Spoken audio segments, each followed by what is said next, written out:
Jadi kalau misalkan kalimat nominal, nah perhatikan baik-baik. Kalau kalimat nominal, nominal itu adalah bukan sebuah aktivitas. Ya. Nah, happy di sini kan present.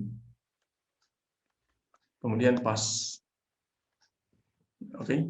Nah, kemudian di sini happy. Happy ini tidak berubah kan? Mau di sini mau di masa lampau happy nggak berubah. Nah, yang berubah itu hanya is-nya atau menggunakan was. Nah, ya. Jadi kalau teman-teman nanti menceritakan masa lampau, bagaimana masa kecilmu? Oh, my childhood was I was happy in my childhood time. Was is-nya menjadi was. Jadi kalau perhatikan, you menceritakan masa lampau untuk kalimat nominal, ya. Nah, is-nya menggunakan diubah menjadi verb 2-nya yaitu menggunakan was. Oke ya. Kemudian saya berharap buku itu akan dibeli oleh 2.000 orang. I hope that book will be bought. Buku itu akan dibeli.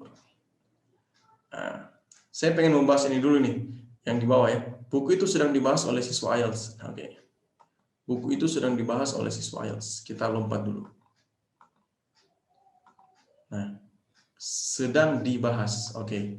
Kalau continuous apa tadi konsepnya?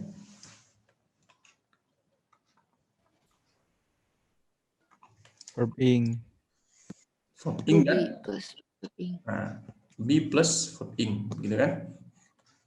Berarti kalau misalnya kita sedang membahas buku itu, berarti menggunakan we are discussing, gitu kan? The books. Nah, berarti kalau pasifnya gimana? Ya, ingat kalau continuous kan be plus verb ing, gitu kan?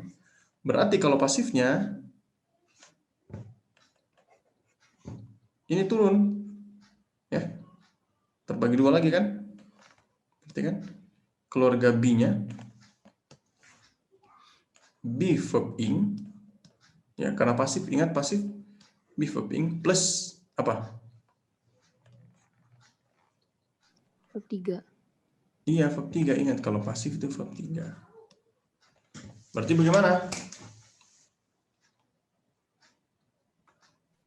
The books are being discussed Iya, by students. benar sekali. The books are being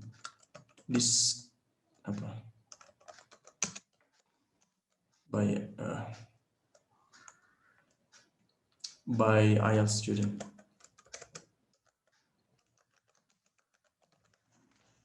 Nah, kira-kira begitulah, student.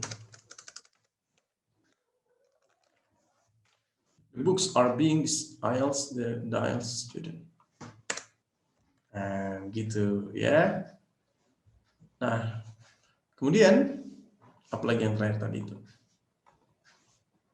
Sorry. Tadi buku itu akan saya berharap buku itu akan dibeli oleh 2.000 orang tahun 2000. Oke, akan berarti masa lampau, masa depan. Masa depan ya. Masa depan, future. Berarti kalau masa depan will plus verb 1. Nah, kalau di sini buku itu akan dibeli aktif atau pasif? Pasif. Pasif. Ini aktif ya kan?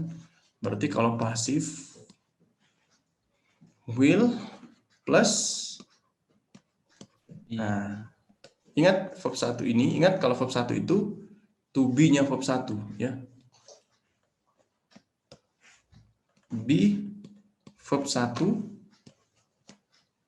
plus apa? Plus verb 3 ya.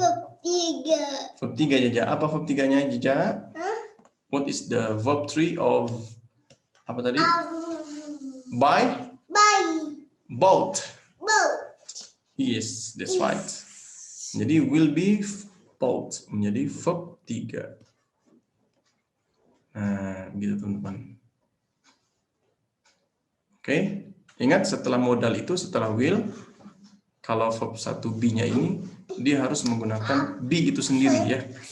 Ada di buku. Dia harus menggunakan be itu sendiri. Oke, you got it? Any question? Silakan ditanyakan. Kalau would apa? Would. Nah, sebenarnya would itu begini. Would itu sebenarnya bisa digunakan di 2 tempat. Ya. Would itu bisa untuk sesuatu yang sopan. Ya, contoh begini, I would be happy. Misalnya begini, Hana, kamu mau nggak saya ajak besok ke nonton ke di bioskop ya kan? Black Swan. Kemudian yes, I would love it, ya kan? Itu sopan sebenarnya, I would love. Nah, kemudian would itu digunakan untuk sesuatu masa lampau, perencanaan masa lampau. Ya, contoh begini. Nah, oke. Jadi begini, would itu kalau kita menyatakan begini, sesuatu yang direncanakan masa lampau. Contoh, ya. Sekarang di sini, today ya. Today ini hari apa? Tanggal berapa sekarang? 5 ya? 5 ya? 5 Februari. Oke. Kemarin kita belajar tanggal 3 terakhir ya. Nah, kemudian rencana kita itu tanggal 4 kan? Sebenarnya tanggal 4 Februari itu kita mau belajar juga hari Kamis. Tapi karena begadang, akhirnya saya nggak bisa. Nah, begini. Kita merencanakan bahwa we would study. Ya. Jadi pada saat tanggal 3 ini, pada malam itu kan tanggal 3 hari malam Kamis. Ya. Nah, saya mengatakan begini. Di sini saya mengatakan di sini.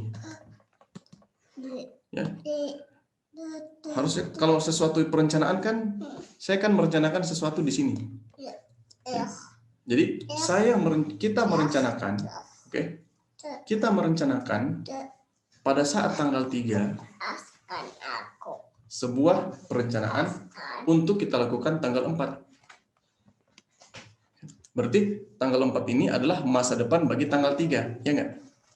Berarti kalau masa depan menggunakan apa? Will, would. Will kan? Future. Will dulu kan begitu, paham? Ya. Jadi tanggal 4 ini adalah masa depan bagi tanggal 3. Karena kita merencanakan pada waktu itu kan. Tetapi saya mengucapkan itu sekarang. Ya ini misalnya ditanya, misalnya Mr. Umar kok nggak ngajar tanggal 4 hari Kamis kemarin? Oh, Bu, actually we would study at the time at February 4th, misalnya gitu. Misalnya ini saya sekarang bicara sama Bu Sophie. Mr. Umar, why there was no class at 4 February yesterday? Oh, I'm sorry, Miss Sophie, because actually we would. We had planned that we would study at 4 on 4 February. Tapi karena saya sakit, jadi kelasnya dibatalkan. Nah, will ini kan sesuatu masa depan bagi tanggal 3. Tapi karena masa depan tanggal 4 ini adalah masa lalu bagi tanggal 5. Di sini karena kita akan mengatakannya tanggal 5, maka will yang tadinya will ini dia berubah menjadi would. Ya. Seperti itu. Makanya semua kegiatan perencanaan, misalnya nih, tiba-tiba begini, kamu tadi kan, saya tadi misalkan mengingat Arina gitu kan, tiba-tiba saya ingat Arina. Begitu saya mau telepon Arina, Arina langsung nelpon saya, gitu kan? Terus pembicaranya begini, Arina, tadi itu pada saat kamu menelpon saya, ya, saya mau menelpon kamu. Nah, ya kan? Seperti itu. Before you called me, actually I would call you. Ya kan? Ya, gini. Before you called me, ya, sebelum kamu menelpon saya, sebenarnya itu saya pengen menghubungi kamu. Jadi, sebuah masa lalu